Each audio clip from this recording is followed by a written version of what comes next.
오늘은 저평가 S급 알트코인 지토 코인 한번 분석해 보겠습니다. 현재 이더리움 메타 진행 중이고 본격 상승장 전에는 시장의 유동성이 부족하기 때문에 메타별로 상승 시기가 좀 다르게 나타나고 있죠. 지난 10월에 화려한 부활 보여준 솔라나이고, 솔라나에 있는 여러 코인 중에서 최중요 코인 중 하나로 보고 있습니다. 지토 한번 분석해 보겠습니다. 지토는 유동성 스테이킹 D앱이죠. 지토에 솔라나를 스테이킹 하면은 스테이킹한 영수증 지토 솔을 주고 이것을 디파이에서 활용 가능하고요. 내가 스테이킹한 이 솔라나는 검증자들에게 할당돼서 검증자들이 그것을 가지고 솔라나 검증에 참여하는 거죠. 하지만 여태까지 그 어떤 유동성 스테이킹 프로토콜도 주지 않았던 서비스를 제공하는데요. 자, 뭐냐면은 바로 MEV 수익을 지토에 솔라나를 스테이킹한 사람들에게 주는 것입니다. 자, MEV가 뭐냐 했을 때 최대 추출 가치라고 하는데요. 원래 MEV는 이 탈중앙화 거래소 간의 가격 차이를 이용한 차익 거래라든가 아니면은 탈중앙화 대출 프로토콜에서 청산 발생할 때 청산 보시 가서 처분하면서 얻는 이익입니다. 먼저 가서 하면은 임자죠, 이 MEV라는 게. 그러다 보니까 대부분의 블록 검증자들이 트랜잭션을 먼저 볼 수 있기 때문에 최대한 빨리 가서 빨리 처리를 해버리면은 이거를 먹습니다. 그런데 이게 어떤 거냐고 했을 때 쉽게 설명을 드리자면은 르세라핌 콘셉트가 있다고 칩시다. 이때 티켓 리셀러들이 항상 있죠. 그러니까 가격이 오를 수 있으니까 우리가 다 오픈런을 하잖아요. 오픈하자마자 광클릭을 해서 티켓을 구매합니다. 먼저 사면 싸게 살 수 있으니까. 이런 광클릭 행위 자체가 솔라나 네트워크에서 자주 발생했는데요. 이더리움 네트워크는 광클릭하면은 수수료가 비싸서 힘든데 솔라나는 수수료가 싸니까 이런 행위가 많이 발생하고 막 네트워크 다운으로 이어지고 했습니다. 자, 그런데 이 지토는 이걸 어떻게 해결했냐? 경매를 도입해서 해결을 해버렸습니다. 원래는 기존 솔라나 검증 프로그램을 쓰면은 이렇게 광클에서 먼저 가져가는 사람이 MEV를 가져갔거든요. 근데 지토 솔라나 검증 클라이언트를 쓰게 되면은 경매 방식으로 입찰을 하고요. 이 사람들이 다 가격을 제시하겠죠. 그래서 질서 있게 해결이 됩니다. 광클 이런 게 없고요.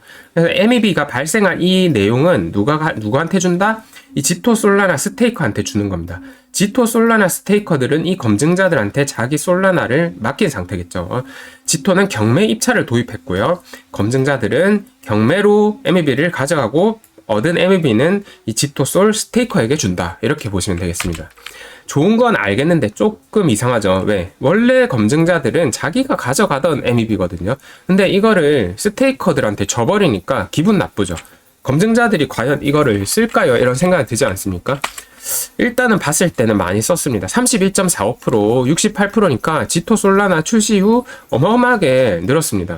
사용자가 지토에 스테이킹하는 물량이 늘수록 이게 지토 솔라나 검증자들에게 할당되는 솔라나가 늘어나고 이는 검증자들의 수익 증대로 이어집니다.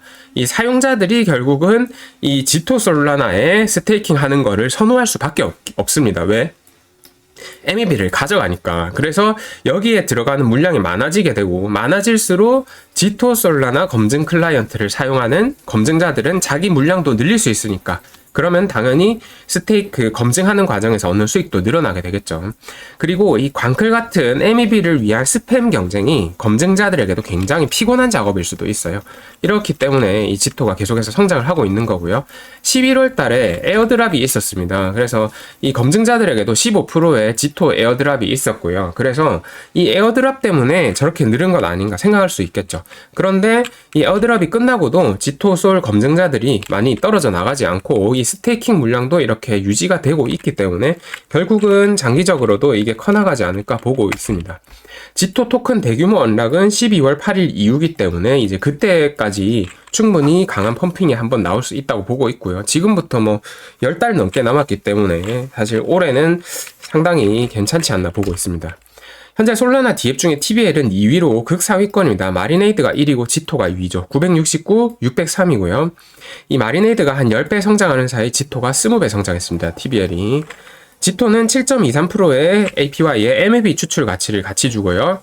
이 마리네이드는 7.27%의 APY를 주기 때문에 지토가 상대적으로 더 많은 이익을 얻기 때문에 소비자들은 어차피 똑같은 유동성 스테이킹 프로토콜이면은 마리네이드가 아니라 지토를 선택할 가능성이 높다고 보고 있습니다. 향후 솔라나의 리도 바이낸스가 될 수 있다. 충분히 TBL 1위 프로젝트가 될 수 있다고 보고 있습니다.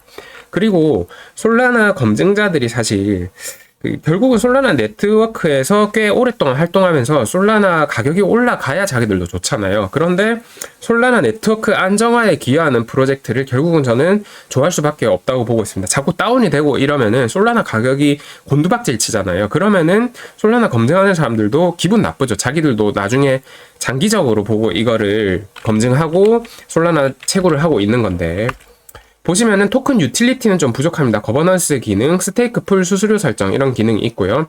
검증자 선정은 아직은 지토 토큰 보유자가 직접 고르지는 않고요. 향후 권한을 위임해서 탈중앙화할 거라고 하고 있습니다.